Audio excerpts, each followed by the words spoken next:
Good evening. Good evening, ladies and gentlemen. Welcome, and I want to thank you so much to another night of the Silver Show.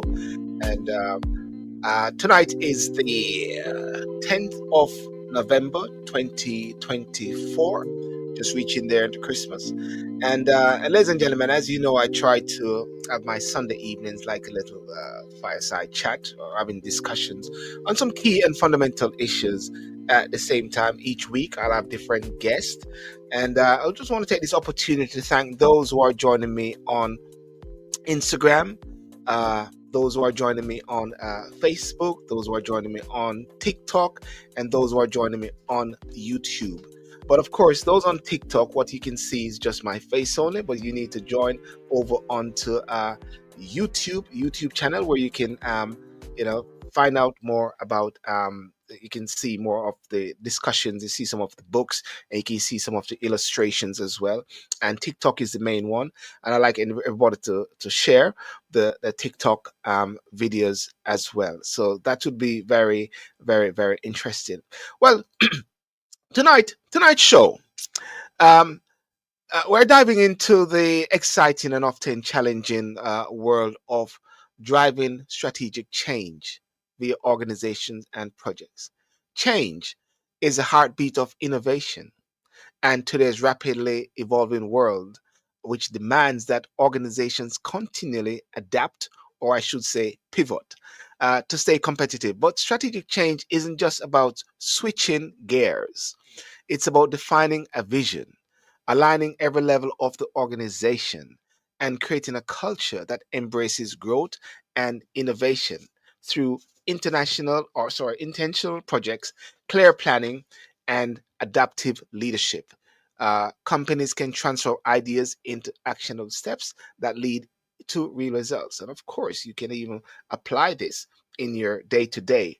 Remiel is my guest tonight, Remiel Mitchell. Um, He's a husband, father, born and raised in London, England, Christian, and is of Jamaican heritage. I wonder if he's from Otrius as well, if his family's background is in Otrius, because everybody's from Otrius as far as I'm concerned. He has an MBA in international management with distinction, is a certified change management practitioner, and has a range of project management accreditations. He co-founded Optimized Workforce Limited in 2022 and as learning and development consultant. Remiel, supports people and organizations in how to manage change well through consultancy resources and speaking engagement. So, ladies and gentlemen, without further ado, I'll bring in Mr. Remiel Mitchell.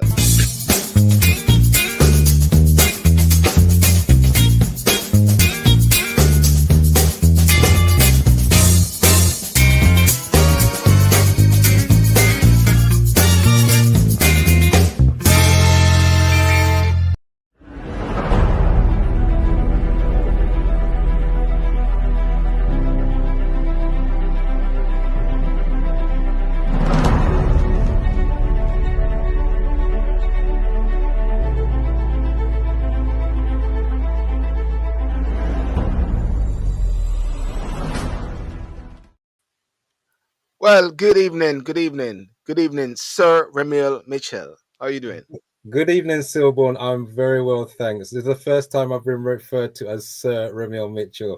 I don't know what that's about there, but Well, you know what? I believe that we should I determine things at times. We don't have to wait for. We are the kings. We're the kings and queens. You know what I mean? We just determine certain things. But I want to ask you: is your family from Otrius? I don't know. I just asking. well, actually, my family is from we come from the St. Mary's district in Jamaica, and Saint so Mary. Okay. That's all right. yes, but Ochi is very very close to my heart. Mm. I've spent a lot of good times there, and that's actually where I honeymooned when I married my beautiful wife Stacey Ann Okay. Mitchell. I see. Okay. Well, that's very interesting because when I keep claiming all the while I'm from Otrius, which I am, somebody started to dig into it and said, "Well, Silburn, your birth certificate say you're born in St. Mary Hospital. You're from St. Mary, so, so I was actually born in St. Mary Hospital as well. So we're close proximity, you know. But listen, I Very want much. to thank you so much for for coming on tonight, and a very interesting discussion in regards to driving strategic force, strategic change. I was saying strategic force, but without further ado, can you just sort of explain to me the whole concept with driving strategic change, the art of project management in setting the stage for us? Absolutely. Well, first of all, Silborn, I just want to thank you for having me on your show. It's a really honor to be Sure. here and to kind of share knowledge and some thoughts about this matter, this very crucial matter of strategic change. And it's actually quite an important time in which we are talking about this as we head towards the end of the calendar year. We've seen now the budget released in the UK. There's a lot of thinking and changing and decision making that will have to happen around that by organizations. So where my thinking about strategic change kind of originates from in the discussion I guess we'll have today is from early stages in my career where I left a job really fighting hard to kind of progress in that job and unfortunately hitting that proverbial glass ceiling. And so I took a very unusual, what some may say is a different step into a totally different industry. I looked at it as a kind of gap year to buy me some thinking time about my trajectory. And I became a bus driver, a London bus driver. I did that during the 2012 Olympics, which was a fantastic time. But I must admit that I learned a tremendous amount through that role, actually some significant life changing lessons in that role, in that job, driving on 3 different routes. And so now, 12 years later, I've actually gone on and left that job, moved on to newer different industries, moved into local government, moved into health, did a lot of non-profit work as well along the side and some private work. And I have been able to correlate a number of lessons during that role as a bus driver, experiencing different events, very unique and very ex- extreme events, if I could put it that way. And I've started to see a correlation between how that applies to how we lead organizations in a strategic way. When I say strategic, I'm talking about those kind of roles where you make decisions for Yes. the organization and what your decisions will affect the trajectory of the organization and its people. Well, can I just go back to the point where you said driving buses and you switch over into project management. Um, there's always this saying, sometime in Christendom, about what is in your hand, how you learn certain things. So if you can sort of make that comparison in the sense of the driving the bus, and I'm seeing I'm seeing the person stopping the buses. I'm seeing the person jumping on the buses.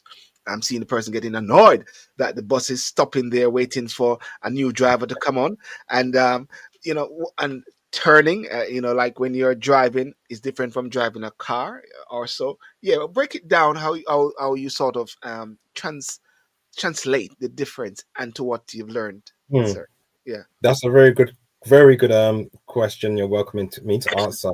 So the way I like to put it, and I was thinking about this today, is a number of listeners may be accustomed to driving some sort of vehicle, whether that Yes. vehicle is a two-wheel bike, a car, a small car, an SUV, a Yes. van.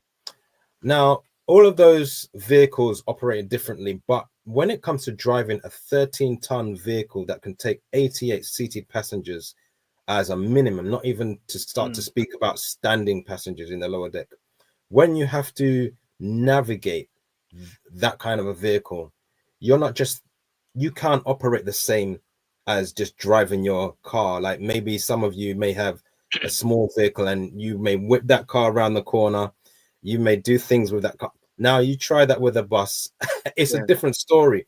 Yes. So it is with organizations. When you're running your own, you're a solopreneur, you're running your own business for Mm. you and so forth. You bear the failures or the successes of that organization on your own shoulders. But when you are actually leading people in an organization of Yes. 50, 100, 1,000, upwards of that. Then the turns you take, the decisions you make, that you may usually have thought that's just for me, that suits me, it's a completely different story, Yes. because others will experience those changes, those decisions that you make in a different way to how you're experiencing it. And so this is where I start to draw a correlation between what it takes to lead with care, lead with thought, Mm. lead considering the needs of your passengers. And without everyone on this listening being a bus driver, one Yes. thing I can say, those who are leading organizations, you have to consider yourself as you are driving a vehicle, and Mm. you don't have cargo, you have humans, you have people who are linked to families, who are linked to communities. And the decisions that you make today and potentially Monday morning, tomorrow, in that board meeting, will have a positive or negative impact. And I'm inviting everyone to start to kind of think about that, not just about the bottom line, but just also about the most important asset in any business, and that is your people. Mm. And one of the things though, about this, we're going to talk about the aspect of your target market. Um, is it just like strictly organizations, or is it something that can be, we're going to look at the books later, can it be translated down into individuals, homes, the whole Mm. aspect of management driving strategic change at this time? As a matter of fact, before we go there, one of the words which keep using a lot is the word pivot. Everybody, I hear Mm. the Jamaican prime minister talk about pivot. Everybody's talking about pivoting. What is this essence about pivoting at a time like this? Yeah, so for me, pivoting is about how you adapt to either exploit an opportunity or respond to a potential risk. Yes. So it's about the change you make in that moment to say, right, we are going to take a different position. We are going to tackle this potential problem or barrier by Mm. going down a different route. You really switch lanes. If I could use, the road analogy, you switch lanes. You take a junction, right? You capitalize on an opportunity. I say that word carefully, but you Yes. take the opportunity to exploit what is in front of you to increase. It might be increased revenue. It might be increased value within your company. It might be increased opportunity. It might be increased inclusion and Yes. diversity in your company. But it's how you adapt. And a similar word to that is how you are agile. How can you respond to something that confronts you or presents itself to you? Yeah. Thanks for that. Ladies and gentlemen, I have tonight Mr. Remiel Mitchell, and Remiel Mitchell is the author of the book, which is called Driving Strategic Change. Who are the persons that you are targeting, Mr. Mitchell? Remiel? So my target audience for this book are individuals who are in a leadership position in organizations, generally in some form of employment type structure, but Mm. also individuals who are leading non-profit organizations with volunteers. And this book is also quite interesting because before you begin to start thinking about leading organizations and individuals, Mm. even individuals who are community, there are some phenomenal community leaders out Yeah. there who are there's no formal structure in the way they impact, but they influence sometimes many more people than those in the formal structure of an employment arrangement. Yes. Now, those are the types of people who I feel would greatly benefit from listening, from reading rather, kind of content of this book and learning from it and reflecting, because this book is really an opportunity for a leader to do a lot of self-reflection, a lot of asking yourself questions and starting to think, not just react, but respond with thought, with plan, with consideration. Another leader I would say would benefit from this book would be a leader of a household or leaders of households. So when I say household, you may have your nuclear family, you may Yes. have also have you may be, for example, in my family, we have some strong leaders. We had my grandfather, God rest his soul.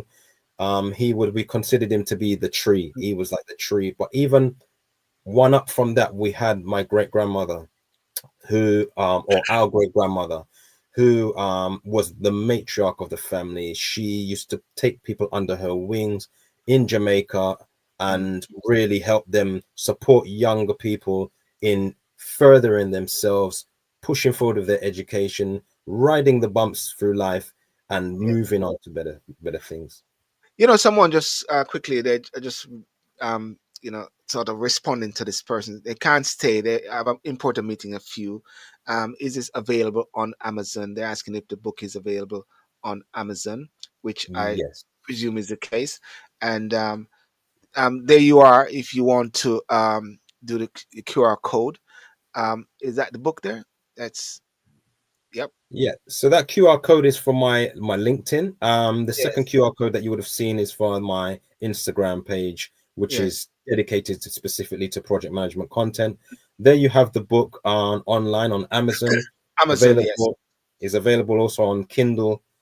So whichever format you wish, if you want something like a hard copy or you want a Kindle Yeah. version, they're both available there. So I can say to the commenter there what you can do. You can the show is going to be there live on the YouTube link. It's on Facebook as well, but I've shown you all the contact numbers so you can reach out to get the book on Amazon as well. Yeah, you're saying and and so what you're saying is that we're reaching out to different persons in regards to this book. The point about CEO, adults, volunteer services, and everything like that. So how does the book then work? Because it seemed like the book is there's threefold to a certain extent, isn't it, Remiel? Giving people something in their hands, you know, driving strategic change. As a matter Mm. of fact, what I'll do, I got the book here, but I'll put up the code there. Yeah, driving strategic change, the book. Yes. Absolutely. So Yeah. yes, there are I'm glad you mentioned there are aspects to this book that are quite, I would say, unique. Yes. One of the things I've come to understand is that people learn in different ways. Yes. And one of the what kind of resonated with me when I started to write this book is to not just kind of talk about this is what you should do, this is what you should do, but actually kind of share my own insights, my own learnings. I've, there a lot of people tend to say sometimes you learn from in different ways, and sometimes you learn from mistakes. And I tell you, my first chapter is entitled "Worst Driver in the World." And I'm talking about me. I'm thankfully not the worst driver in the world. I don't know who that is, but Yes. Yes. but And, essentially, and it's not woman. It's not woman. Just for the record. absolutely not, Yeah. Yeah. absolutely not, absolutely not, Yeah. no, not by long shot. And Yeah. it was my experience when I first started to drive those double decks, and what I faced, because I had the car driver mindset in my head. Although I Mm, was trained, I was not tested fully. I was yes. tested, I passed the test, but going out on your own is a different story. And so Yes. what I've done is I've shared 12 short stories. They're live, they're real stories, events that took place while I was a bus driver. And they go from the most, unusual to the most alarming, the most hair-raising incidents that took place Yes. while I was a bus driver. And what I do is I share those short 12 stories, Mm, and at the end of the story, I share the learning. So what is the learning from this as a strategic leader that you can take away?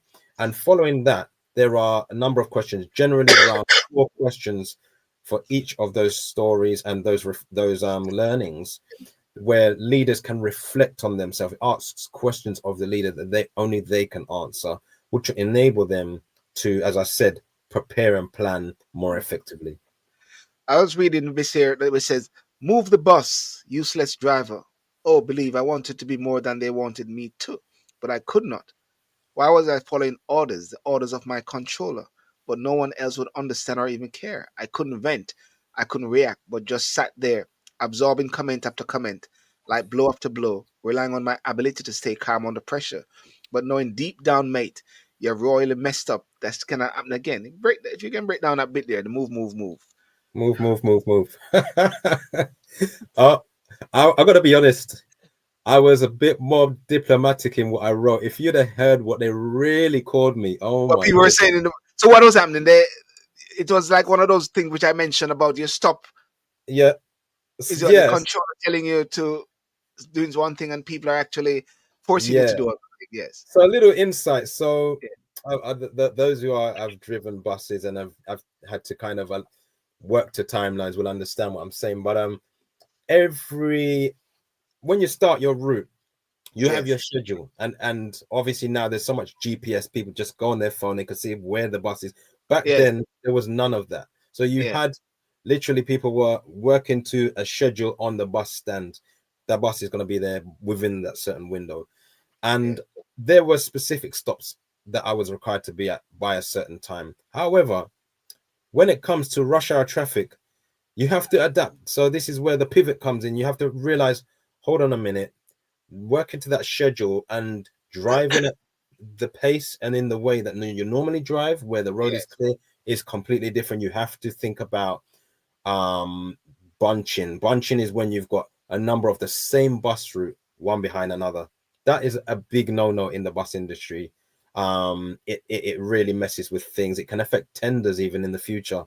Mm. So essentially I was ahead of schedule, not according to the time of what I had in my card, You're being but very efficient, wasn't it? Weren't you according, being very yeah, yeah, but according to the traffic. So I've pulled up at a bus stop on Waterloo, and literally my controller has contacted me, and we were called by run numbers, by the way, run numbers. Please hold that thought. I was called by a number, not a yeah. name.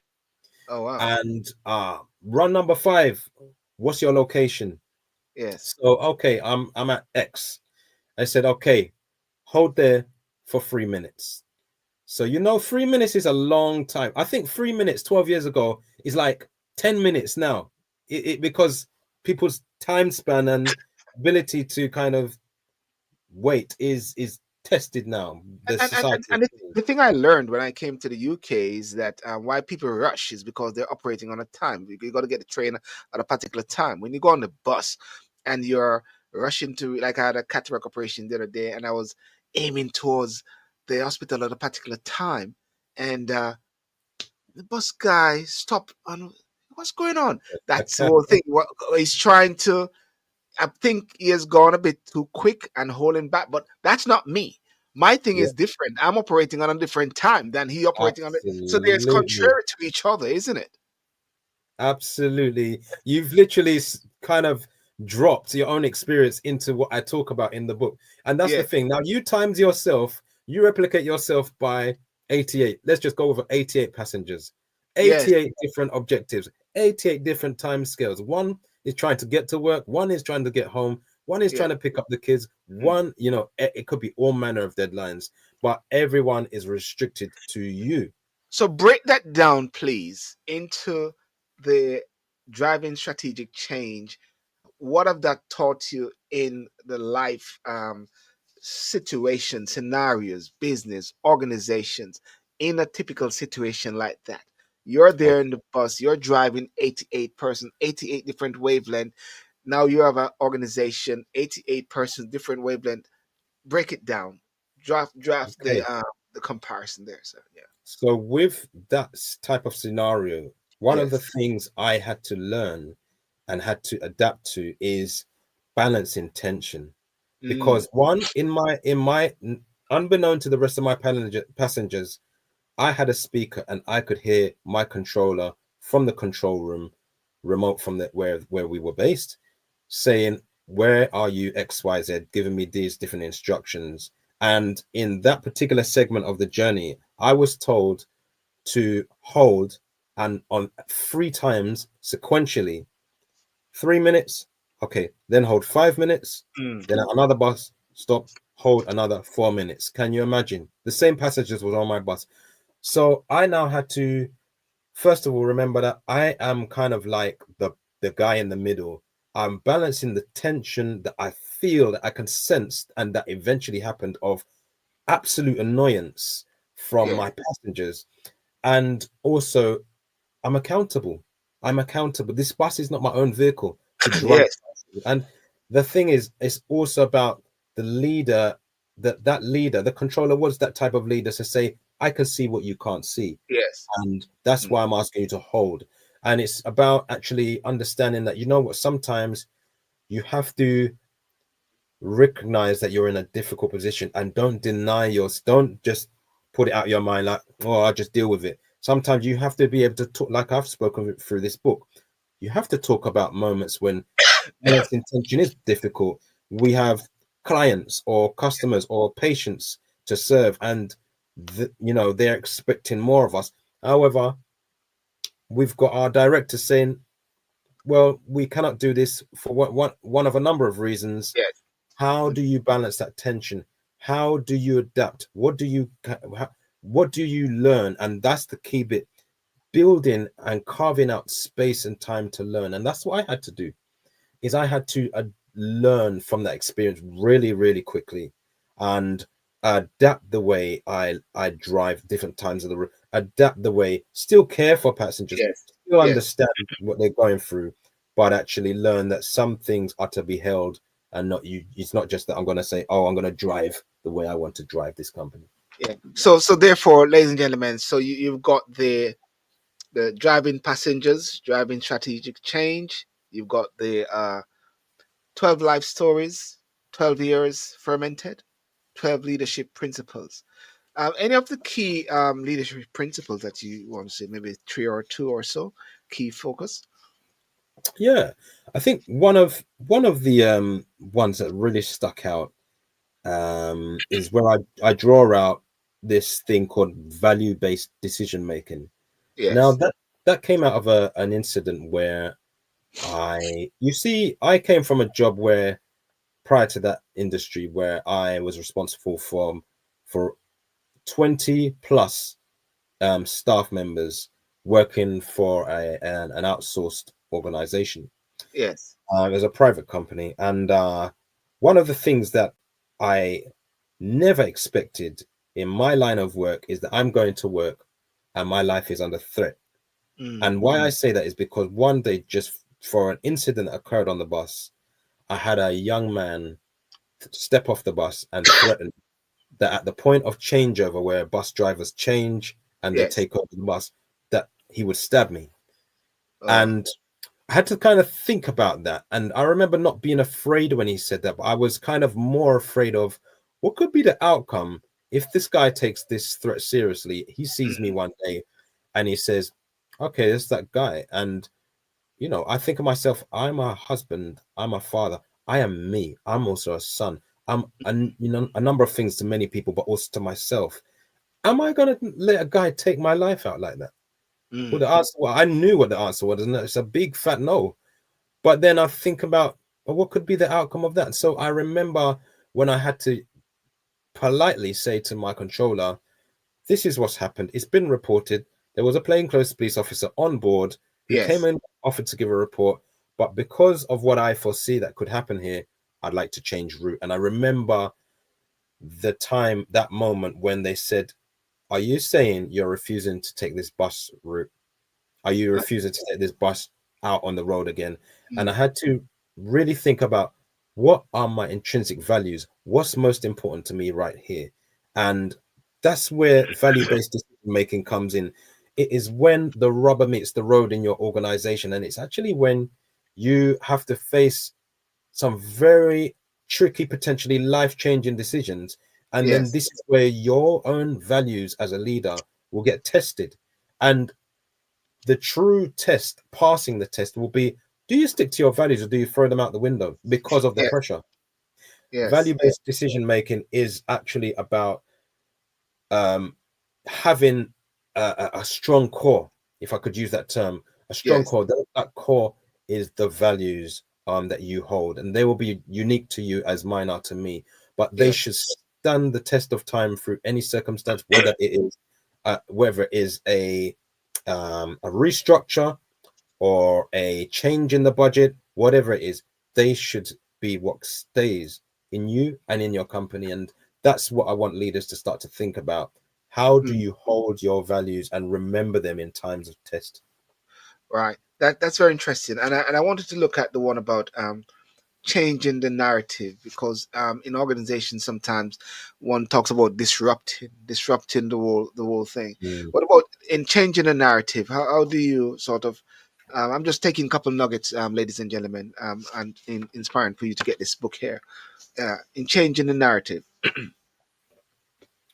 Every individual has an opportunity when you come into a position of authority, of power, whether it is power that has been delegated to you, Yes. or as I say, there's this thing called old power, new power. Old power, delegated authority, where it has been handed to you. Maybe you have gone through some test checkpoints to verify that you have the credentials and you have actually applied, you've got the job, etc. Then there's new power, where because of your lived experience and your what you carry, your influence, maybe lateral influence across a community, you don't even have to be in decades deep in the game, but people listen to you. This is where we get the term influencers, new power. So changing the narrative is when you get in the seat, what do you do?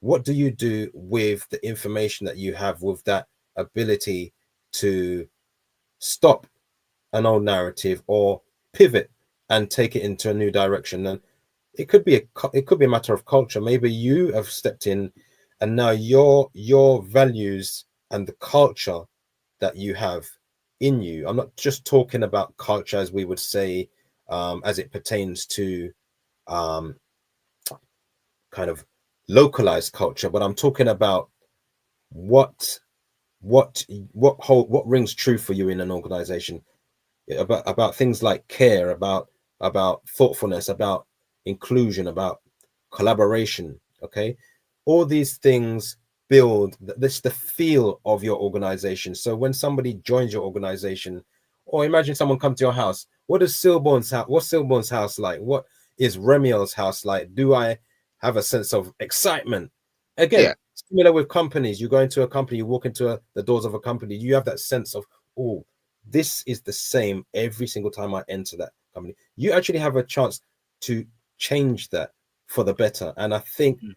no leader should. I remember somebody told me last year when I was speaking at an event, and I said to them, I said, I've got a big pair of boots to fill. And they corrected me and they said, wear your own shoes. Okay. Wear your own shoes, right? Okay. Don't try to be doing it like anyone else. Wear your own shoes, walk in your own walk. And that's about changing the narrative, because now you are coming with something very unique and very niche that everyone needs to know. Everyone needs to know what you bring into the world. I think that is very interesting and very important what you just said there about wearing your own shoes. Because yes, you're right. People normally say, "Yeah, you got a big boot to fill." You got a big boot to fill. And you say, "Hang on a second, no, I'm not gonna fill that boot.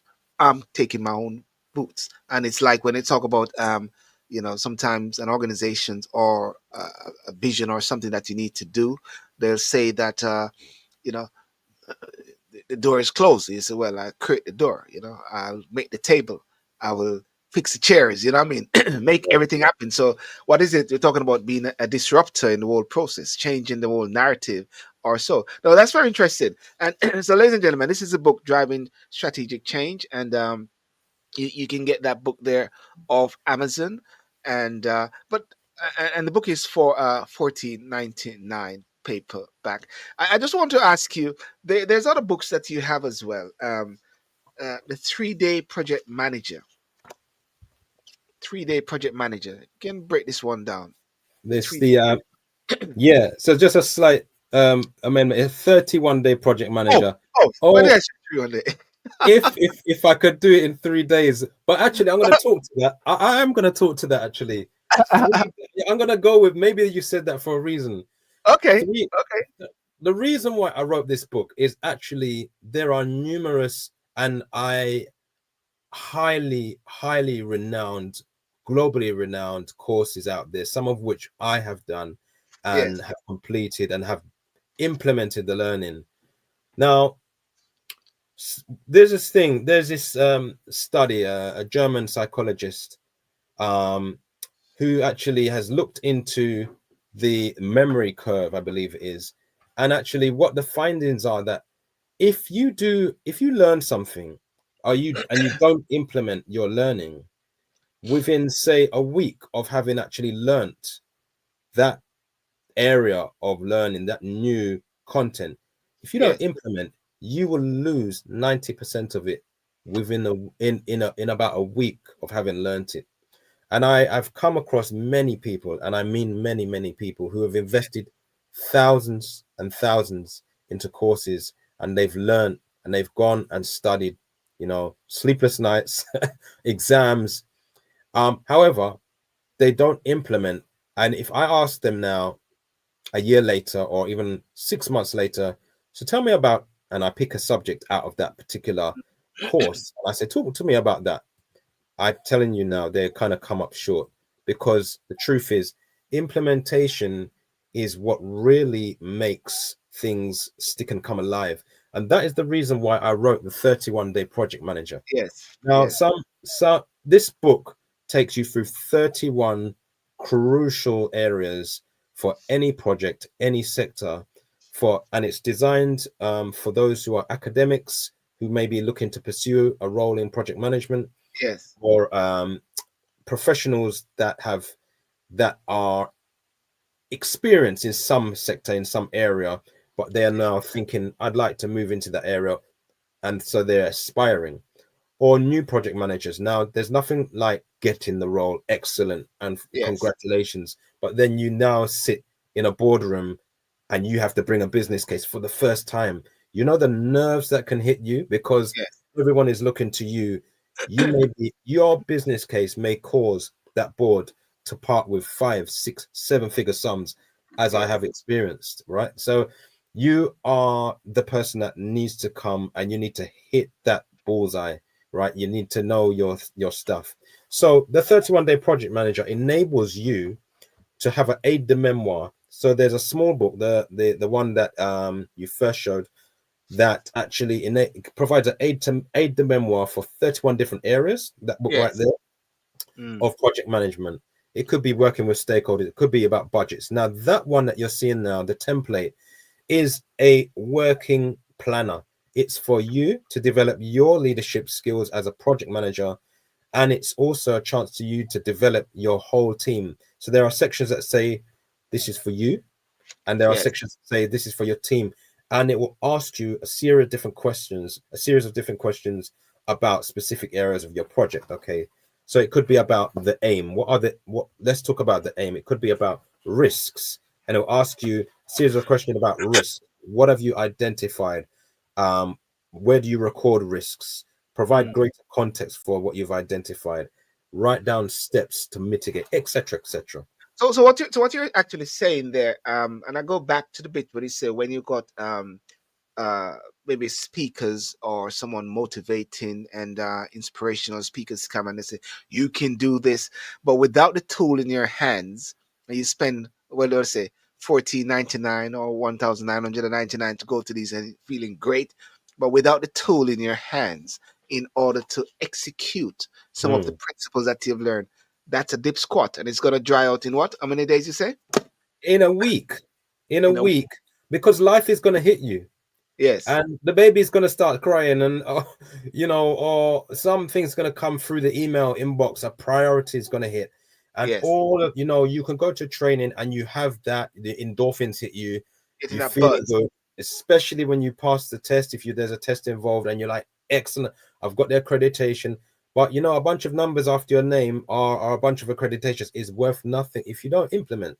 And so what this is designed to do is give you bite-sized chunks to implement immediately. So I'd rather that someone says, instead of devouring this whole book and saying, yeah, I've read 10 books in 10 Yes. days. No, go through the book over 31 days, one step at a time, and implement. Immediate implementation. As soon as you read, act on it. And that's where I understand speakers and motivational speakers who say take big action.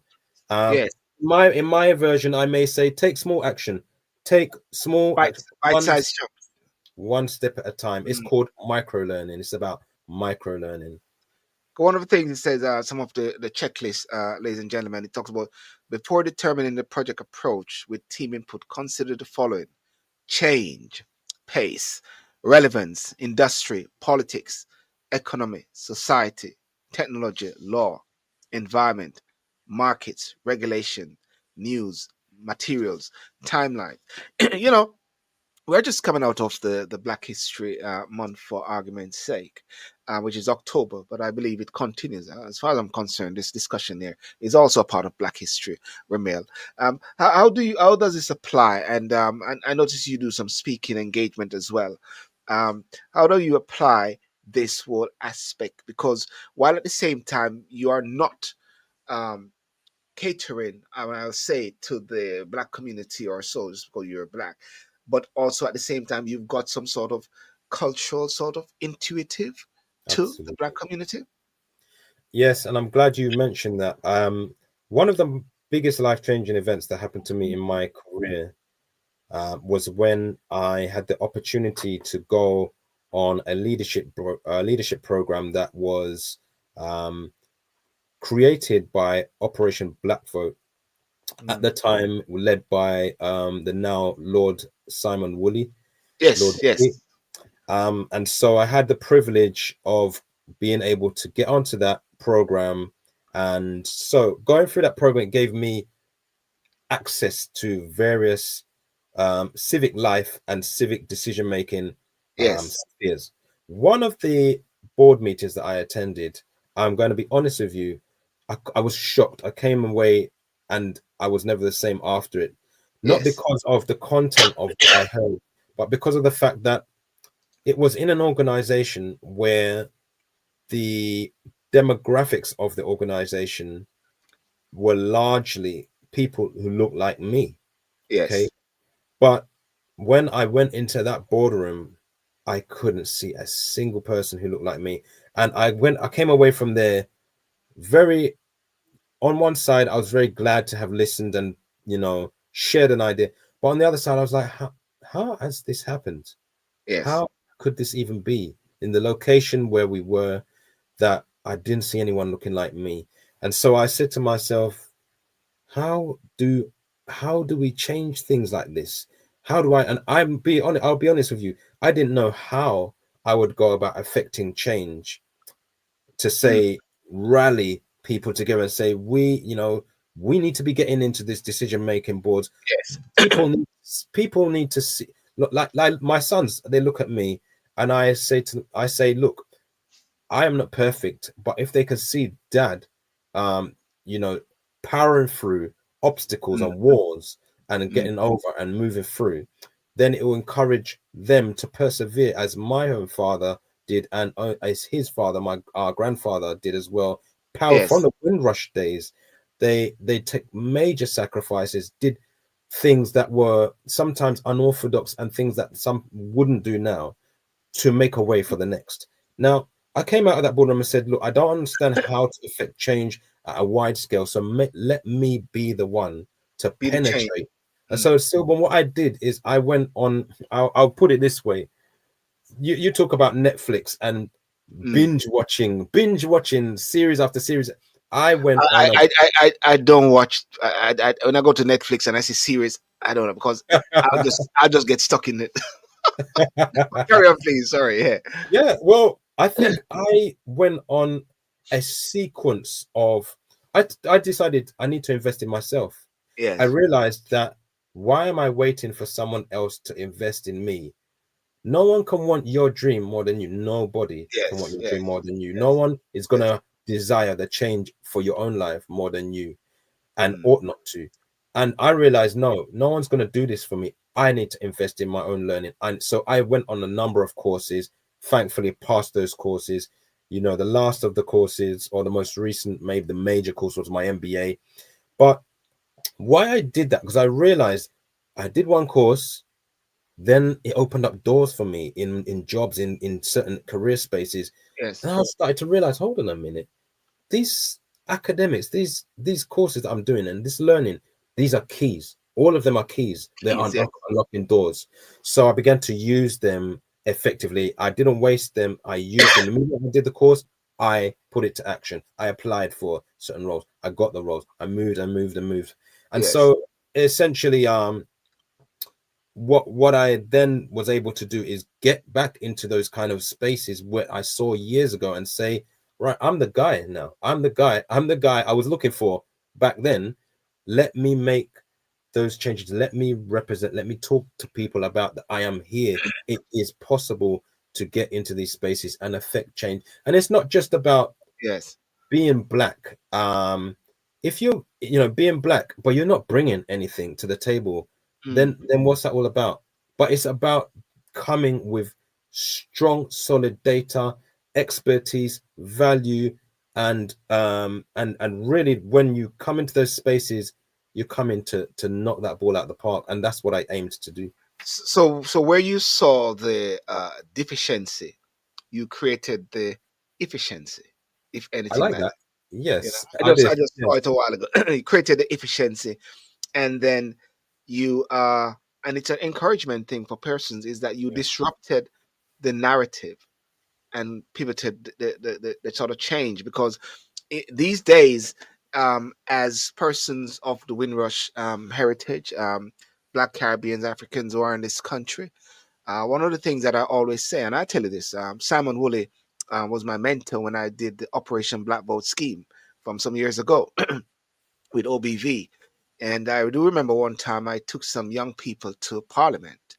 I always remember this, and I said to them, it was a part of my project, and I said to them, don't see Westminster Parliament or the House of Commons as theirs.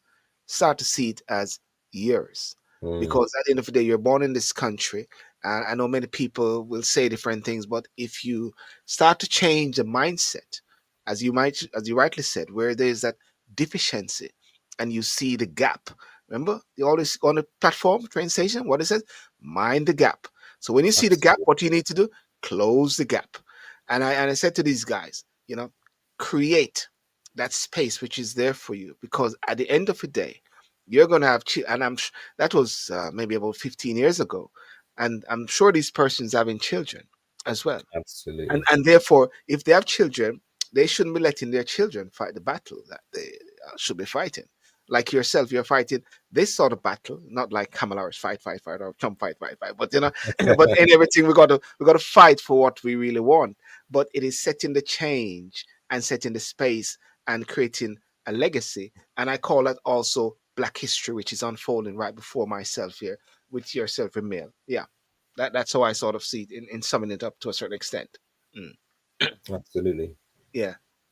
So yeah. So in wrapping up, is there any sort of key thing that you want to say, Remiel? Because what I want to do is to for this 1 hour for persons to really watch it and it can be used as a weapon of goodness. A weapon of goodness, Yeah, something yeah, innovate. yeah. Mm, Well, I have to say that you might, for those of you are listening, whichever mm, position you're in, yes, I encourage every single person to do what they do to the very best of their ability, mm, whether you're in a wherever you see yourself in in an organizational hierarchy. It is actually ensure that people can never forget you for the right yes, reason. yes, That's number one. Ensure that no one can forget you for the right reasons. Even if they say, okay, you've gone for a role, and they say, okay, it was very competitive. Unfortunately, you didn't get selected, but make sure people never forget you, because the world is round. And mm, I've come to realize there are people who I knew years ago, and full circle, I'm now coming back, but I'm different. It's not the same guy that yes, is the same guy, but it's not the same guy. I've been able to take a lot of learning, a lot Mm, of experience with me, and put that to practice. So, number one, use what you have very best of your ability. mm, Truly represent yourself the way in a way that you will not have to turn around and say, "No, I didn't really kind of sell myself in the best way." Do excellence on a daily basis. But number two mm, is what I just recently spoke about, and that's being prepared to invest in yourself. mm. And I tell you the truth, investing in myself did not come for free. Yes. Investing in myself meant I had to part with money. I had to make decisions, and sometimes difficult decisions. Look, what's going to be the greatest cost? Is it what I'm investing in to increase my learning, or is the Yes. greatest cost going to be inaction that could actually cost me a number of dreams that I'm currently living in and walking in right now? If I hadn't taken steps of action in those early stages, Mm, I wouldn't be, I wouldn't even be on this show right now talking to you, because I wouldn't have produced what I produced, because I wouldn't have believed I could produce it. I wouldn't have mm, believed I could produce it, because I wouldn't have put myself in the position to be in front of a board and say, look, I believe you need, these are your options. I believe you need to go with option B or option C. Um, and I would just encourage everyone, especially those of you leading organizations now. Monday morning is coming. If you're watching this on Sunday, yes. today as we speak, and there will be some decisions you're going to have to make. And Mm, if you are not sure how to go about those decisions in a way that you are thoughtful of yourself, where you yes. are in that space of decision making, and you're thoughtful and considerate of those who are the greatest assets, your employees, your volunteers, I would encourage you to consider purchasing this book that I wrote about driving passengers to driving strategic change. It will Mm, enable you to go through a process where you self-analyze and you analyze the changes that you are facing, so that when you actually make those changes, you do so in an informed manner, in a manner that you can look back and say, I evaluated and I was able to take measured steps. yes. Also, with the 31-day project manager, listen, I can tell you now, nobody wants a project manager who's going to come in and just do things off of their own head. We, as project managers, those who are experienced this area will attest to this. When you go in, you really go into a project, the first things you want to be doing is research, deep research, understanding what is the terrain, what is the aim, what are the objectives, right? Who are the stakeholders? Who are we doing this for? What is the budget? There are so many questions. I've only just named about four or five. There are Yes. so many. Mm, Without actually having, even if you have a course behind you, you need to have a sequential set of questions that you will ask yourself, and also you'll have a team who'll be looking yes. to you for answers. Mm, This book will arm you, the template will arm you with mm, the questions. You can work through it with your team, and you can ensure that when you come with your project plan, it is robust as possible. When you come and you speak and you have to consider your stakeholders, you are analyzing them comprehensively in a way that your stakeholders will feel that you have considered me, not at the end of the curve, not three or quarters of the way down the curve when you've made your decision, but actually from the outset, you have thought about the fact that I can impact or be impacted by this change. and if they want to do it in 3 days, it's up to them as well. If they want to do it in 3 days, that can take place as well. Just to say, we also run courses. So Yes. we have CPD accredited project manager course that can be run over 1 day or 2 days. The 1 day course, you come away with a tremendous amount of learning of the core fundamentals of managing a project, and you also come away with CPD credits. If you do the 2 days, you come away with double the credits and extra consultation offer of time on a live project, and so on. There's so much that Yes. we have to offer. And ladies and gentlemen, you can see the numbers which has been scrolling down there. You can actually take them off to contact Remiel and different bits and pieces, and also you can uh, tap into the different books which have been showing the three different books, which is the um, driving strategic change, 3-day project manager, and the project manager template, which are fundamental tools. You don't want to just hear all the good things. You want to go to tools so you don't let it wash away in 7 days, isn't it, Remiel? You don't want it to wash away Absolutely in not. 7 days for it to be full force. And listen, I want to thank you so much for coming on for this Sunday evening chat. And, and of course, with your as you rightly said a while ago, you actually took it out of my mouth that you're available for speaking engagement as well. The Absolutely. numbers are there, the contact number is there as well. And also, the thing about it is that, when I say, oh, Black History, I move away from the just the Black History Month, but talk about Black History every month, well, every day. And I believe that from yourselves being in the bus and learning the art of changing lanes, art of different things. And I'm Yeah. walking in the park sometimes, and when I do my illustration with my camera, and I said, right now, where do I go this morning? The park is so big. Now there are 3 lanes I can go to. I can go there. I can go there. And then I start to say, well, that's what life is. Sometimes you got to make some choices, and I always say that sometimes the choice may be wrong, but the most important thing is to make a decision and to start to move. And nothing is wrong with start to. And I said, oh, I went on the wrong path. Let me just go back and go to the other one there because I don't want that section is taking me some dogs. I hear some dogs barking down there. I don't want to really reach out to the dog. So you see, it's about life, isn't it?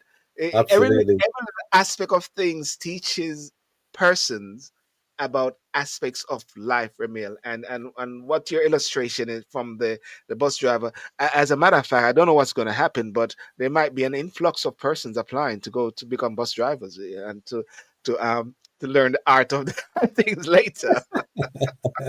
And they are free to talk to me if they want the inline, if they want the inside line, the inside lane, even.